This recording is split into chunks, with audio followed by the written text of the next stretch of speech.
I got involved as a 15-year-old activist in the anti-apartheid struggle, actually from a very basic sort of need, which was to stand up against the inequality in education. In fact, we didn't really understand the full bigger politics of the apartheid system. For example, the first slogan that I was part of shouting in the front of the march, people were saying, "We want equality." By the time the slogan got to the back of the march, people were saying, "We want a color TV," because at that time kids in white schools had televisions and kids in black schools had nothing. But that experience of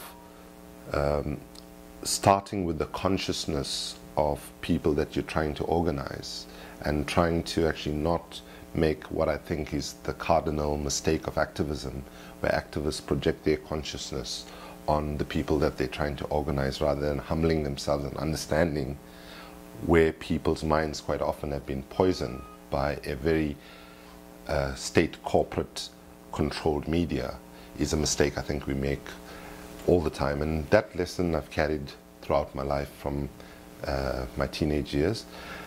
Of course, I was in exile, came back after the first democratic elections, decided to stay out of government and worked to strengthen civil society. In fact, the joke we used to have in the period of the transition from apartheid to democracy was that the term NGO in the South African context at that time didn't stand for non-governmental organization, but actually more appropriately could be for next government official, because so many people went from the NGO community into government.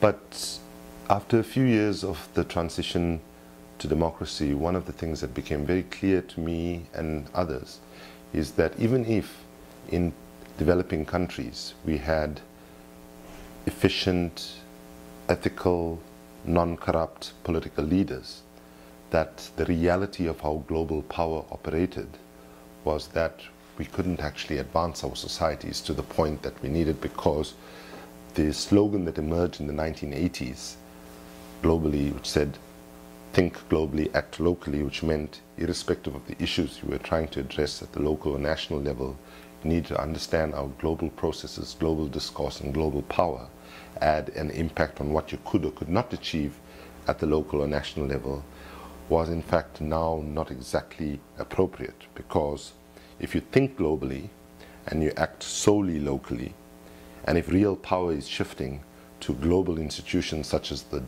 World Trade Organization or the World Bank or other intergovernmental organizations at the supranational level, then in fact people, particularly in developing countries whose governments do not sit at the G8 or the G20, are then actually removing themselves where power is increasingly shifting. So in fact, the feminist leader in India, Devaki Jain, said maybe what we should do is turn it upside down, which is think locally in terms of what our needs are, and if real power is shifting to the global level, then we should actually act globally. I, of course, am of a view that we don't have the luxury of choosing one or the other. We have to think and act locally and globally, and we have to make judgment calls about where our energy of activism should go to, depending on what the issue is. Sometimes by putting all your energy at a local level and winning can have global impact, you know, way beyond simply trying to influence a UN resolution or a World Bank policy decision. On other times, being able to get a global institution to take the appropriate decision that puts people first ahead of corporations' interests and so on can give you a global impact.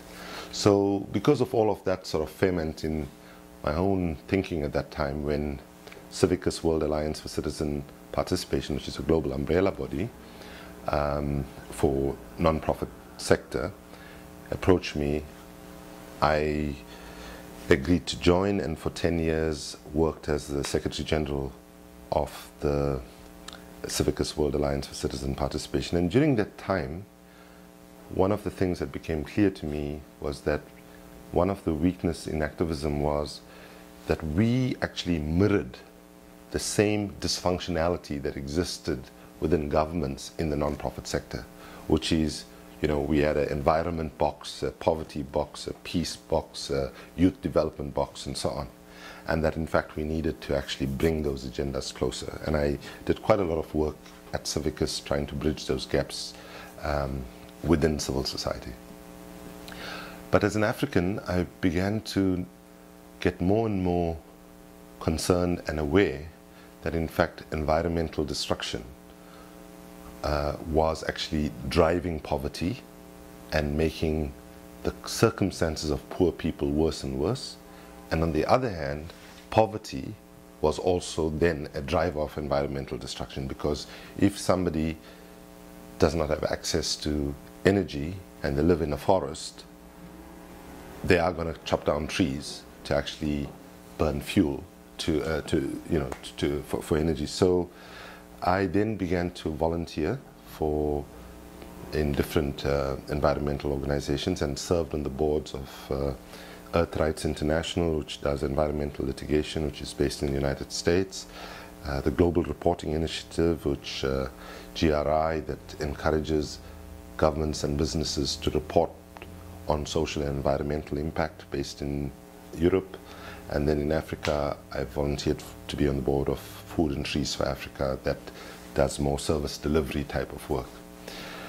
To be honest, at the end of my time at Civicus, I didn't really want to work globally again.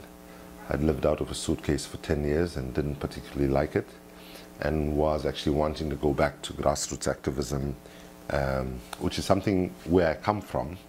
And actually, if I think of all the different things I've done in my life, the thing that gives me most personal satisfaction is in fact grassroots activism. But when people ask me why did I join Greenpeace, I say the reason was that my daughter told me to. And it is actually exactly the case, because Greenpeace approached me while I was in the middle of a hunger strike to put pressure on my own government in South Africa to stop protecting the dictatorship of Robert Mugabe in Zimbabwe. And Greenpeace called me on the 19th day of the hunger strike, when I'd just been on water for 19 days, and I said, sorry, the timing is a bit bad. But that evening my daughter called me. She had seen me on BBC, and she was in the UK, and she said, Dad, why are you still doing interviews? You're looking like a skeleton and so on. So I said, no, I did that like 5 days ago. She said, oh, that means you're even more thinner now since I saw you. And then I said, no, I only took this call from you, and the folks from Greenpeace called from Amsterdam. And she asked me what I said to them. I said, bad timing. And she said, Dad, I won't speak to you if you do not give it serious consideration, because Greenpeace and the mission of Greenpeace is about my future and about protecting this planet. And unlike some other organizations, they don't only talk, they're prepared to take peaceful and non-violent direct action, and I really would like you to consider it. I was quite taken aback by it, actually. It was the first time she laid out her card so clearly about where she stood, because when she was younger, she would always joke with me and say, Dad, I'm not going to be like you and worry about everybody else in the world. I'm going to go in business, make a lot of money. And it was the first time. And then she said, Greenpeace is the kind of organization that I'd like to work with for the future. And the entire process of my application, she was involved in writing the letter of application, editing it, and so on. But I choose to tell the story. Of course, even some of my colleagues in Greenpeace think it's not to say that you did it because your 16-year-old daughter told you to do it.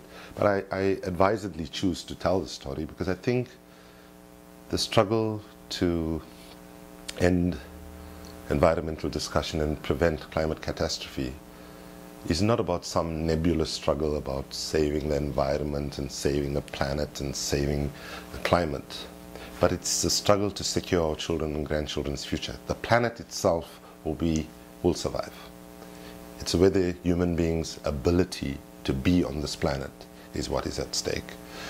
So the day one I started at Greenpeace, it was very interesting for me because virtually every interview I did, whether it was with people in Canada, US, Europe, Asia, Latin America, the question was, so you're giving up on poverty and you're going to the environment? And I genuinely have been arguing, way before Greenpeace anyway, that the struggle to end global poverty and the struggle to ensure environmental sustainability and prevent climate catastrophe has to be seen as two sides of the same coin. And unless we can bring those two agendas together, we do not stand a chance.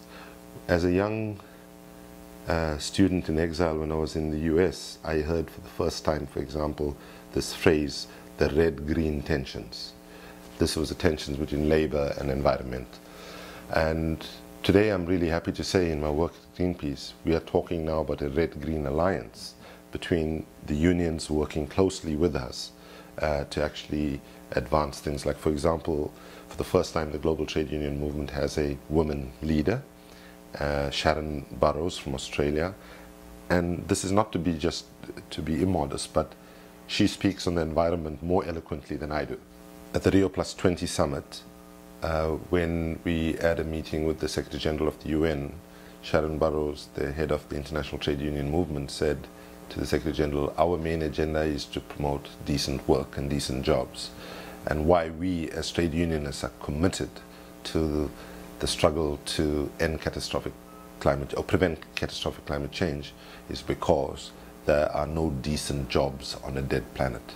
And I think the important thing that all of us in the various different movements, whether it's on gender justice or trade justice, economic justice, social justice, have to actually take time now to really quickly get right, is to look at the intersections between the different struggles. In fact, I think the women's movement decades ago provided us with a very powerful wisdom, but perhaps not the best word, when they talked about intersectionality, right? You know, understanding how gender, if you want to advance gender equality, how do you do it?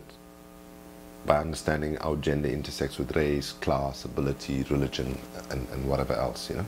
So I think that's like a task that all of us, in whatever issue of justice we're working on, I think not only it's a strategic thing to do, but I also think that today we need to understand that it's irresponsible not to make the connections of where our different struggles intersect.